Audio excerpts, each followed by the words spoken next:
Como introdução, vamos relembrar. No capítulo 1, o profeta Sofonias, ele pintou lá para nós, vamos assim dizer, um quadro um quadro de juízo divino. E aí Sofonias, ele não vai deixar o povo de Deus no desespero. Então, antes de Sofonias anunciar juízo, né, sobre as nações vizinhas, Deus primeiro vai chamar o seu povo para o arrependimento. Então, em outras palavras, ainda existe oportunidade. Então, antes que o dia do Senhor chegue, ainda há oportunidade para se arrepender, tá bom? Então, o profeta Sofonias, ele não quer levar o povo ao desespero, ele quer levar o povo ao dever. Que dever? De se arrepender, de deixar o pecado de lado. Porque Deus, irmãos, ele nunca vai trazer o juízo sem antes oferecer um escape. Qual que é o escape? Arrependimento genuíno. Então, Deus ele sempre vai indicar para nós os meios de evitar a tragédia. E aí a gente percebe, irmãos, que a gente está vivendo tempos em que o mundo corre cada vez mais rápido para longe de Deus. A gente percebe isso. E aí a igreja que deveria ser a luz, deveria ser luz e sal da terra, muitas vezes se acomoda.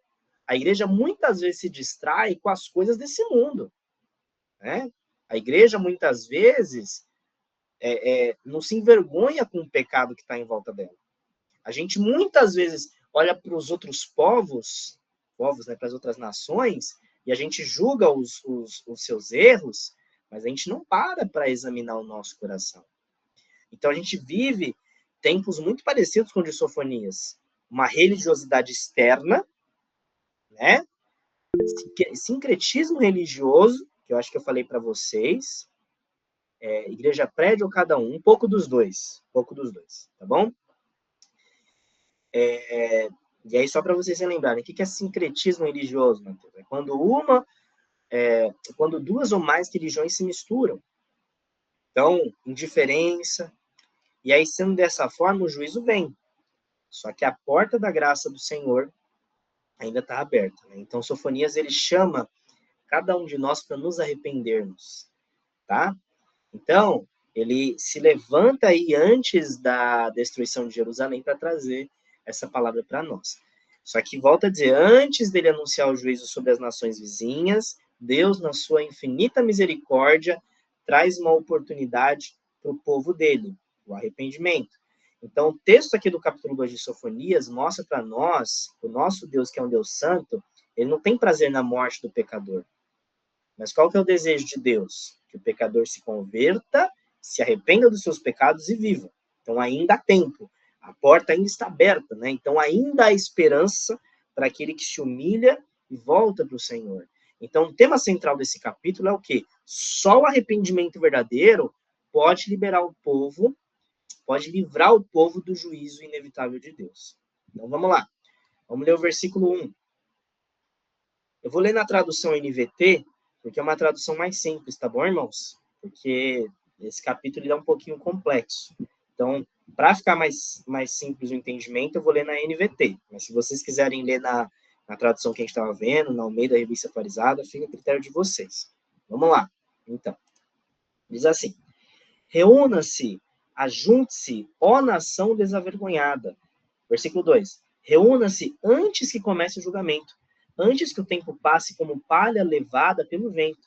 Tome uma providência agora, antes que caia a terrível fúria do Senhor e comece o dia da ira do Senhor. Todos vocês, humildes, busquem ao Senhor e sigam suas ordens. Busquem a justiça e vivam com humildade. Talvez o Senhor os proteja no dia da sua ira. Bom, irmãos, então vamos lá. Vamos começar aqui o entendimento. Então, no versículo 1 ao 3, a gente tem um chamado ao arrependimento. Então, o capítulo 2, ele já começa com uma exortação. Que exortação, Mateus? Que exortação é essa? Pedindo que o povo de Deus se arrependa. Se arrependa.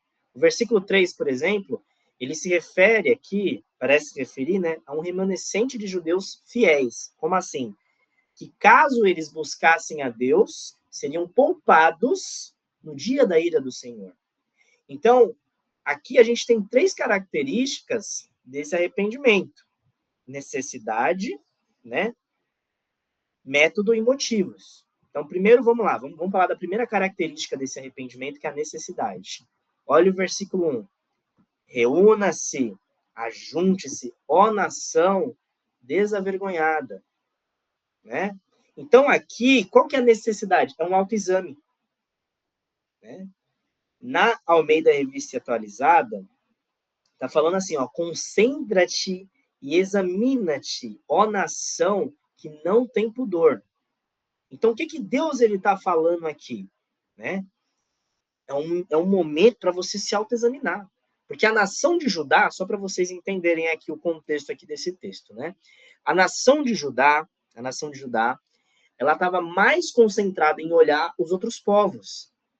Eles estavam distraídos com o pecado, ou seja, eles não tinham vergonha de pecar, né? Judá tinha perdido toda a vergonha do pecado. Então, eles viviam mergulhados na idolatria, na injustiça, na imoralidade, e eles estavam caminhando felizes, como se nada tivesse errado. Irmãos, muitos de nós também estamos assim dessa forma. E aí aquele negócio, uma nação cega do próprio pecado, não sente vergonha. Então, só para vocês entenderem, eles estavam andando, irmãos, pro abismo. E ainda assim, eles estavam indiferentes. Estavam vivendo uma vida totalmente, né, indiferente. Então, o que eles teriam que fazer? Eles precisavam se reunir, certo? Todos ali numa assembleia solene, para pedir o favor do Senhor. Como assim, Mateus? Eles tinham que fazer uma oração de arrependimento. Porque se eles falassem, Senhor, nós nos arrependemos, o juízo do Senhor iria se desviar. Então, qual que é a parte prática para nós, Mateus? Irmãos, quantos de nós não fazemos o mesmo? A gente olha para o pecado, às vezes, na igreja, às vezes na nossa família, e não dói mais. A gente já não chora mais pelo pecado, a gente já não se envergonha mais. Então, a gente precisa ouvir esse chamado do Senhor. É um momento para a gente se examinar, é um momento para a gente olhar no espelho e falar, vixe, como é que está a minha vida? Né? É um momento para a gente se arrepender, para a gente parar. Aqui nessa tradução até fala, reúna-se, ajunte-se, ó nação desavergonhada. Então é um momento para a gente examinar o nosso coração. Irmãos, se a gente não vê que a gente tem a necessidade disso, não existe arrependimento verdadeiro. E aí, qual que é a outra característica desse arrependimento? O motivo. Olha o versículo 2. Reúna-se antes que comece o julgamento. Antes que o tempo passe como a palha levada pelo vento. Reúna-se antes que comece o julgamento. Qual que é o motivo? O tempo é agora, irmãos. É interessante que Sofonias, ele usa uma expressão interessante, né? Antes que o tempo passe como palha levada pelo vento. Irmãos, a gente ficar tardando o nosso arrependimento não vai livrar a gente do dia do Senhor. Com certeza você conhece pessoas que vivem a vida pensando assim, no futuro eu me arrependo, no futuro eu vou para Jesus. A gente não sabe. O tempo do arrependimento é agora. Reúna-se antes que comece o julgamento. Irmãos, em outras palavras, o que Sofonias ele quer que a gente entenda? A oportunidade do arrependimento passa assim, passa tão rápido como a palha levada pelo vento. Então, hoje é o dia da salvação. Casando um pouco com o que a gente estudou em Lucas, amanhã pode ser tarde demais. Amanhã Jesus pode te chamar. E aí? Como que vai ser? A gente, hoje em dia, né, a gente vive a nossa vida como se Jesus não fosse voltar, como se Jesus não fosse nos chamar. Tá errado, irmãos. Tá errado. A gente não sabe o dia de amanhã. A gente não sabe. Hoje é o dia da salvação. Amanhã pode ser tarde demais. E aí, um outro ponto aqui. Sem arrependimento, o juízo de Deus virá com certeza e rapidez. Tanto é que o Antigo Testamento fala bastante do dia do Senhor. Então, o furor da ira do Senhor vai vir como um fogo consumidor. E aí a gente precisa entender o quê? Um arrependimento tardio não vai livrar ninguém. Porque, como eu falei, tem muitas pessoas que ficam pensando assim, mas no futuro eu vou para Deus. Né? Quando eu ficar mais velho, deixa eu viver minha vida. Teve uma vez, A pessoa veio falar isso para mim, Matheus, não quero saber de Deus, não. Eu quero viver minha vida agora, né? Eu quero fazer tudo que eu tenho direito. Sou jovem. Quando eu ficar mais velho, aí eu vou para a igreja, aí eu paro de fazer tudo que eu faço. Mas a gente não sabe o dia de amanhã. A gente não pode brincar com o tempo da graça, irmãos. Deus é paciente, ele é paciente. Mas a paciência de Deus tem limites. Hoje, ele ainda chama. Hoje, ele ainda espera. Então, em resumo, ainda tem possibilidade da gente escapar do juízo de Deus. Deus, ele é misericordioso. Então, você pode voltar ao Senhor. Deus não despreza um coração quebrantado. Como hoje eu estava ouvindo um louvor aqui, a gente estava ouvindo, né? Aquele hino do Diante do Trono. Que fala, o quebrantado não desprezarás, ó Deus. Então, se você voltar ao Senhor de todo o coração, ele vai te arrepender. E aí, a gente tem um método. Olha o versículo 3. Todos vocês humildes, busquem o Senhor. Você pode até marcar essa parte aí, esse versículo. E sigam suas ordens. Busquem a justiça e vivam com humildade. Talvez o Senhor os proteja no dia da sua ira. E aí, qual que é o método? Qual que é o método que a gente tem que ter para esse arrependimento, Mateus? Qual que é o método aqui? Qual que é o método? Deixa eu ver aqui o que vocês mandaram. Talvez, na NVT é que está talvez, né? Vamos ver aqui na Almeida Revista Atualizada. Deixa eu ver como está na Almeida Revista Atualizada. Na Almeida Revista Atualizada está melhor a tradução, né? Buscai o Senhor vós, todos os mansos da terra, que cumpris o seu juízo. Buscai a justiça, buscai a mansidão. Porventura lograreis esconder-vos no dia da ira do Senhor. Qual que é o método? Buscar o Senhor.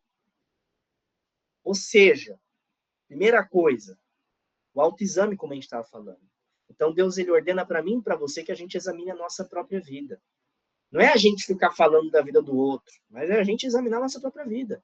Porque tem muitas pessoas que têm pecados escondidos, sim. Não pense você que pecado escondido é só, sei lá, eu minto. Uma vez teve uma pessoa que falou isso para mim. Eu minto mesmo, não tô nem aí, ninguém sabe de nada. Às vezes a pessoa pensa que isso é um pecado escondido, né? Mas pecado escondido pode ser o ódio que você tem de alguém, pode ser a amargura que você tem porque não aconteceu do jeito que você queria alguma coisa. Então, pecado escondido e não confessado traz a derrota. Primeira coisa, né? O autoexame. Tem também o que Jesus fala aqui, né? Que o Senhor fala para nós, a mudança de vida. Né? A mudança de vida. Busquem a justiça e vivam com humildade. Irmãos, uma coisa que eu marquei aqui, né, na minha colinha, minha avó, ela sempre falava, né? A avó Maria do Carmo. O pecado, ele tem que ser encontrado. Ele tem que ser identificado. Mas não é só isso, ele tem que ser confessado e abandonado. Então, né, a gente tem que, em essência, né, em vez da gente viver uma vida buscando o pecado, a gente tem que buscar o Senhor. A gente tem que buscar, como o texto aqui escreve, a justiça e a mansidão. É isso que a gente tem que buscar. Não viver uma vida em pecado. E aí, deixa eu voltar aqui na Almeida Revista Atualizada. Buscai a justiça, buscai a mansidão. Porventura lograreis esconder-vos no dia da ira do Senhor. Ou seja, ninguém pode se esconder daquele que os olhos são como chamas de fogo. Então a gente tem que confessar os nossos pecados. Deixa eu ver o que o Jefferson colocou aqui. Sobre a questão de a pessoa querer adiar a entrega de sua vida a Jesus. Muitas pessoas já usaram esse mesmo diálogo e mal sabiam elas, olha aqui, que o dia de amanhã seria o seu último dia de vida. O amanhã é incerto e pertencem só a Deus. Muitas pessoas, se tivessem uma nova oportunidade de se arrepender antes de morrer, fariam de tudo para aproveitar essa chance. Nós que ainda estamos vivos e outros ímpios, tem a cada dia que o Senhor dá a cada um. Perfeito? Ou em outras palavras, mesmo assim, elas já tiveram essa oportunidade, mas decidiram abrir mão por prazeres passageiros. Exatamente, gente. Exatamente. Perfeito isso daqui. Então, voltando aqui, casando isso aqui que o Jefferson colocou Ninguém pode se esconder daquele que tem os olhos como chamas de fogo. Apocalipse fala para nós que os olhos do Senhor são como chamas de fogo. É a gente confessar os nossos pecados. Então hoje, irmãos, é o dia para a gente se examinar. É um pecado escondido? Confessa o seu pecado.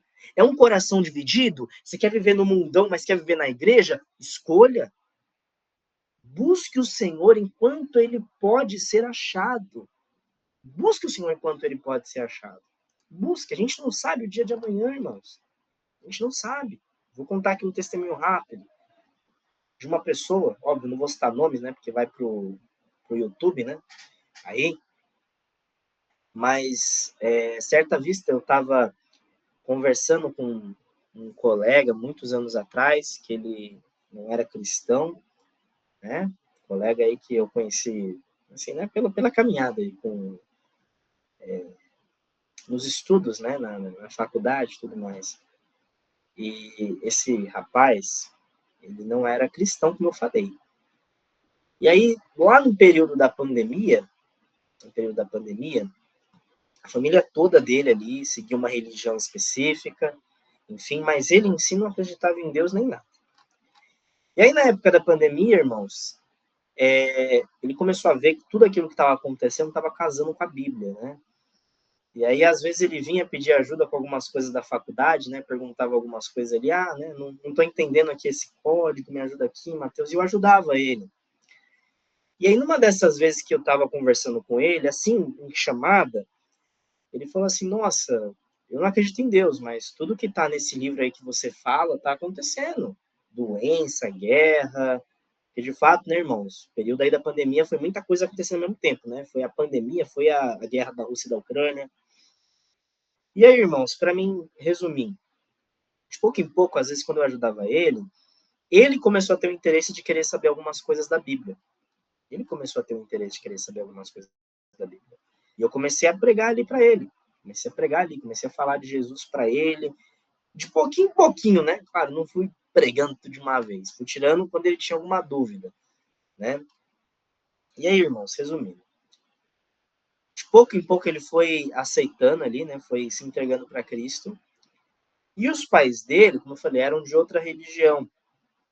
E aí o pai dele, em especial, pegou Covid, né? Pegou Covid ali na época. E ele tinha muitos problemas, o pai dele, né? Tinha problema pulmonar, enfim, muitas coisas. Resumo, esse rapaz que estudava comigo, ele começou a ir para uma igreja específica, se entregou para Cristo, começou a pregar para os pais dele, e o pai dele abandonou a religião que ele seguia e se entregou para Cristo. Acho que umas 2 semanas depois, o pai dele faleceu. Mas perceba, né?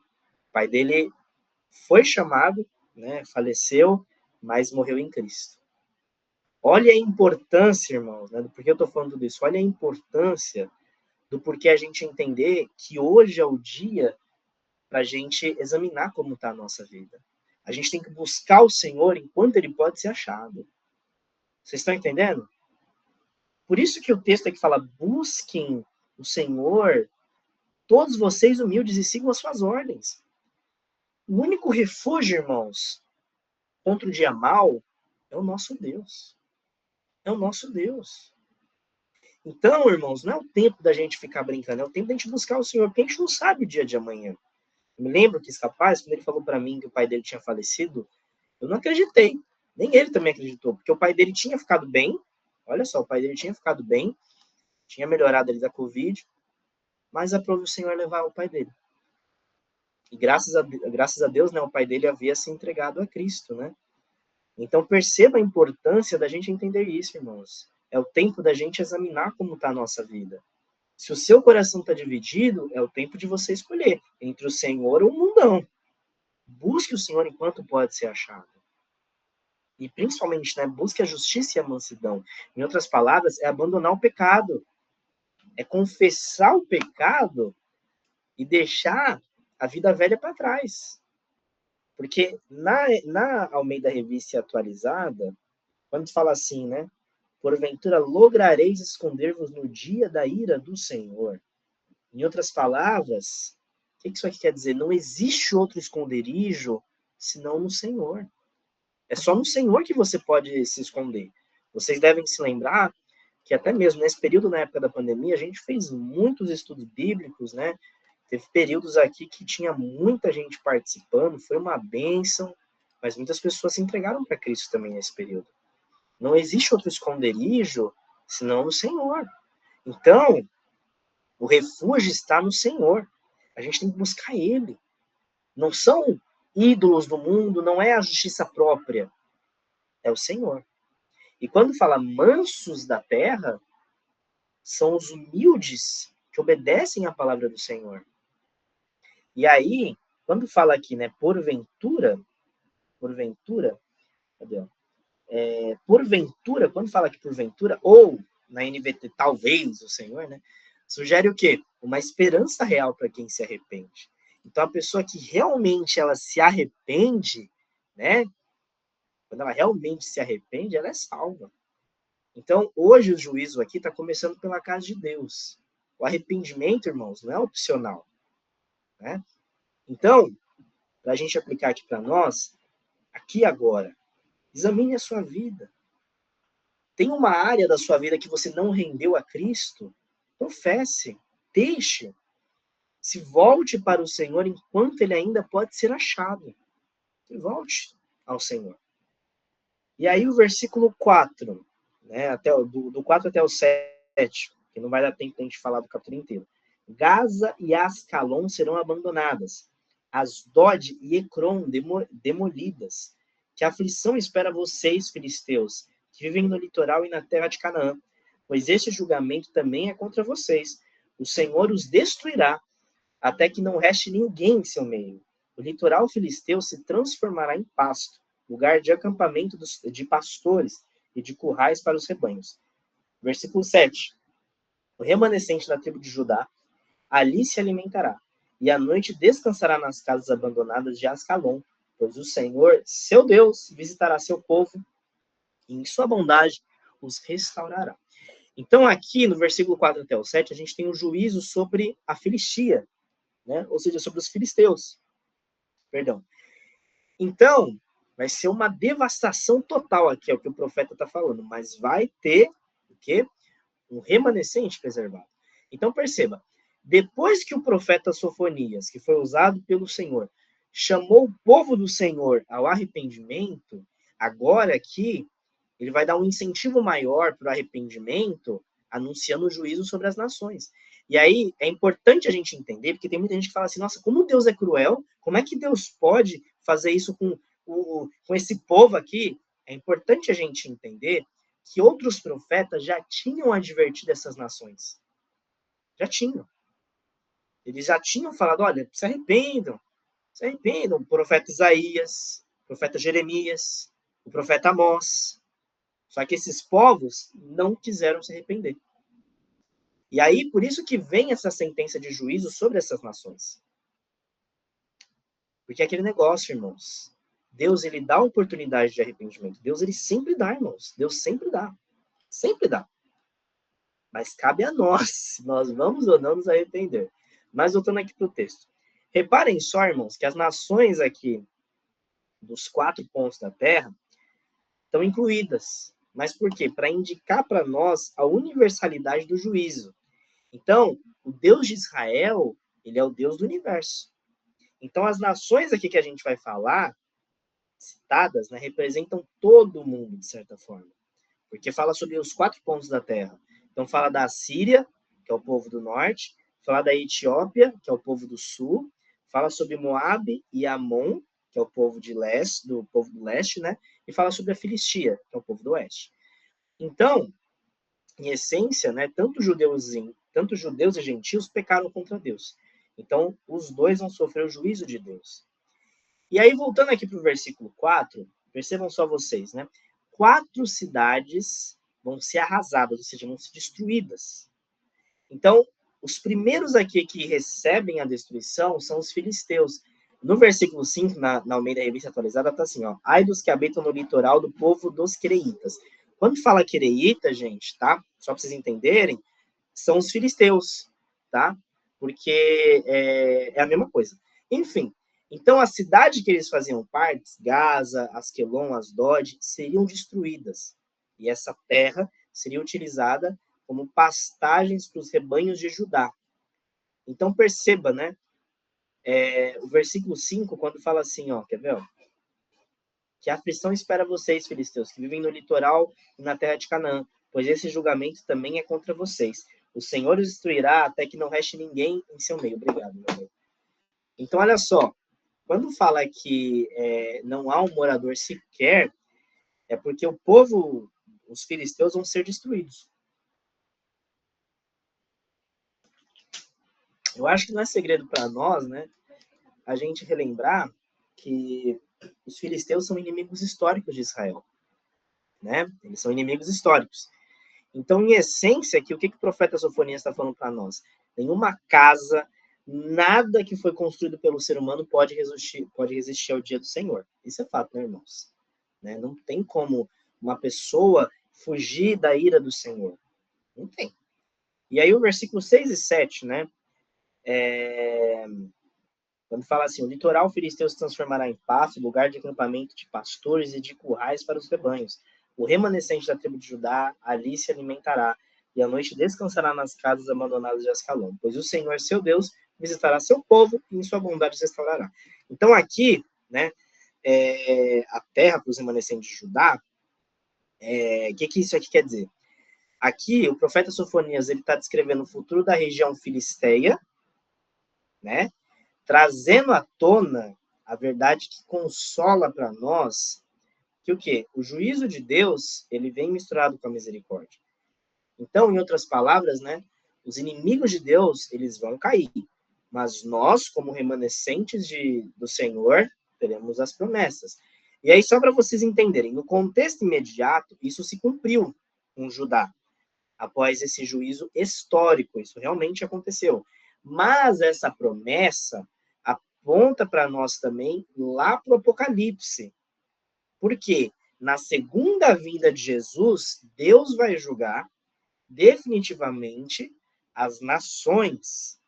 E o remanescente fiel, que no caso somos nós, que pertencemos a Cristo, vamos herdar paz, descanso e restauração plena. Então, em outras palavras, né, o juízo não é o fim. A misericórdia de Deus, né, ela vai culminar na nossa vitória. Tá bom? Agora vamos lá. Versículo 8. Ouvi a zombaria dos moabitas e os insultos dos amonitas que riem do meu povo, invadem as suas fronteiras. Agora, tão certo como eu vivo, diz o Senhor dos Exércitos, o Deus de Israel, Moabe e Amon serão destruídas como Sodoma e Gomorra. Sua terra será um lugar de urtigas, de poços de sal e desolação sem fim. O remanescente de meu povo o saqueará e tomará sua terra. Eles receberão o castigo merecido por seu orgulho, pois zombaram do povo do Senhor dos Exércitos. O Senhor os encherá de terror quando destruir todos os deuses da terra. Então, as nações de todo mundo adorarão o Senhor, cada um em sua terra. Então, olha só, os próximos aqui da lista que vão receber a ira do Senhor é Moabe e Amon. Então, Deus ouviu aqui as palavras de zombaria, né, as palavras insolentes dessas nações contra o povo dele. E aí, só relembrando um pouquinho o que a gente já estudou muito tempo atrás em Gênesis, os moabitas e os amonitas, eles são descendentes de Ló. Consequentemente, eles são parentes de quem? De Israel. Então, eles aqui vão ficar destruídos. E o restante do povo de Deus vai ocupar esses territórios. E aí o versículo 11, né, ele antecipa um pouco para nós algo que a gente vai estudar no milênio, né? Que aí já é algo que está ali lá em Apocalipse. Mas, enfim, tá aqui alguns pontos que eu marquei aqui para a gente entender. Qual que é a causa? Qual que é a causa dessa ira de Deus? Olha o versículo 8 aí, ó. Ouvi a zombaria dos moabitas e os insultos dos amonitas que riem do meu povo e invadem suas fronteiras. Qual que é a causa? Eles eram orgulhosos, zombaram aqui do povo de Deus. A gente tem que lembrar, irmãos, que a soberba precede a queda. O orgulho precede a queda. Então, eles começaram a zombar ali do povo de Deus, riram ali do povo de Deus. E aí o versículo 10 até fala, né? Eles receberão um castigo merecido por seu orgulho, pois zombaram o povo do Senhor dos Exércitos. Então, a causa é justamente isso daqui, né? Eles zombaram, fizeram zombaria contra o povo de Deus. E aí, qual que é a natureza dessa ira de Deus? O versículo 9 responde, agora é tão certo como eu vivo, diz o Senhor dos Exércitos, o Deus de Israel, Moabe e Amon serão destruídos como Sodoma e Gomorra. Sua terra será um lugar de ortigas, de poços sem sal e desolação sem fim. O remanescente do meu povo saqueará e tomará sua terra. Então, qual que é a natureza? Né? Então, Sofonias aqui, ele vai usar a imagem de Sodoma e Gomorra para mostrar que o juízo de Deus também atinge a criação. Por quê? Porque ele vai transformar a terra que era fértil deles, que obviamente, como é que a gente sabe que Moab era uma terra fértil? Estudaremos em Ruth. Olha, tá tudo interligado, né? Enfim, então Deus vai transformar essa terra fértil num lugar estéril, num lugar improdutivo. Então, irmãos, o que isso revela para nós? Que o pecado do ser humano desorganiza até aquilo que Deus criou. Então, em outras palavras, né, historicamente falando, Moab e Amon, eles seriam destruídos. Profeticamente, o que isso quer dizer para nós? Profeticamente, futuramente, o texto aponta para o juízo final. Porque todo o orgulho do ser humano, toda a soberba vai ser julgado. Só o povo de Deus, né, nós aqui, vamos permanecer. E aí, irmãos, isso é um ponto importante para a gente entender, para vocês verem como Deus, ele não tolera o orgulho. Deus não tolera a soberba. Volto a dizer, a soberba, o orgulho precede a queda. Então, olha aí a gravidade do pecado. E aqui está a natureza. Agora, a certeza. Olha só algo muito forte aqui no versículo 9. Tão certo como eu vivo, diz o Senhor dos Exércitos. Olha só, Deus aqui, ele está jurando por si mesmo que esse juízo virá sobre Moab e Amon. E aí, irmãos, qual que é a lição para nós, né? Nenhuma força humana pode impedir Deus no seu justo julgamento. E aí, no final do versículo 11, até fala, né, que as nações adorarão o verdadeiro Deus. Que aí é a questão do milênio, que não vem ao caso agora. Mas em essência, né, irmãos? Hoje, quem zomba de Deus, quer dizer, quem zomba do povo de Deus, zomba de Deus. Então, a soberba, ela leva ao juízo. O orgulho leva ao juízo de Deus. Enquanto o coração quebrantado, né, leva a trazer o Senhor mais perto, o coração orgulhoso leva ao juízo. Certo? E aí, irmãos, para a gente deixar aí meio que um spoiler, mas acho que dá para terminar. Não, capítulo 2, tem muito versículo. Olha o versículo 12. Vocês, etíopes, também serão mortos por minha espada, diz o Senhor. Então, aqui a gente tem um juízo sobre a Etiópia, que no caso aqui também entra o Egito. Né? Mas por quê? A gente aprende aqui que o poder distante, né? Em hebraico, tem até um ponto aqui na minha Bíblia, né? Em hebraico, aqui etíopes, cuxitas, mas é o Egito também, eu já vou explicar por quê. Então, todas as nações, todos os seres humanos, eles estão debaixo do controle do Senhor. Só para vocês entenderem, a menção aqui à Etiópia é uma referência ao Egito, tá? Porque a Etiópia, ela governava o Egito nesse período aqui. De 720 a.C. até 654 a.C., tá? Então, aqui, mostra para nós que todo mundo está debaixo do controle do Senhor. E eles representam o sul. Então, é um juízo universal. Então, irmãos, nenhuma pessoa, nenhum império, por mais poderoso que seja, nenhuma pessoa, por mais rica que seja, resiste ao juízo de Deus. Nenhuma. A gente estudou isso em Apocalipse 9, né? Os poderosos da terra, lá tentando se esconder. Ninguém consegue fugir do juízo do Senhor. E aí, irmãos, o versículo 13. E com sua mão ele ferirá as terras do norte e destruirá a terra da Síria. Fará de Nínive uma terra vazia e desolada, seca como um deserto. A cidade orgulhosa se tornará pasto para rebanhos e gado, e toda espécie de animal selvagem ali descansará. A coruja do deserto e o mocho se alojarão no alto de suas colunas arruinadas, e pelas janelas se ouvirá o som das aves. O entulho fechará as entradas e os painéis de cedro ficarão expostos. Versículo 15. Essa é a cidade... Ah, não, vou conseguir terminar assim. Essa é a cidade barulhenta que antes vivia em segurança. Dizia com orgulho, sou a mais poderosa das cidades. Não há outra igual a mim. Agora, porém, vejam como ficou em ruínas. Morada de animais selvagens. Todos que passarem por ela rirão de desprezo e sacudirão por provocação. Então, a gente tem aqui um juízo sobre a Síria, sobre a Nínive, né? Então, os últimos aqui a receberem esse pronunciamento de maldição foi a Síria, que nessa época aqui era o grande império ali do mundo antigo. A gente sabe bem sobre a Síria, a gente lembra daquela passagem, né, que fala, ouve, Senhor, as palavras de afronta, a gente sabe. Então é bem interessante, porque Sofonias, ele começa falando primeiro ali com o povo, mas agora ele já está falando aqui com outro povo. E aí, só para vocês entenderem, a Assíria já tinha levado cativo o Reino do Norte, lá em 722 a.C. Agora, a Assíria era uma ameaça a Judá, o Reino do Sul.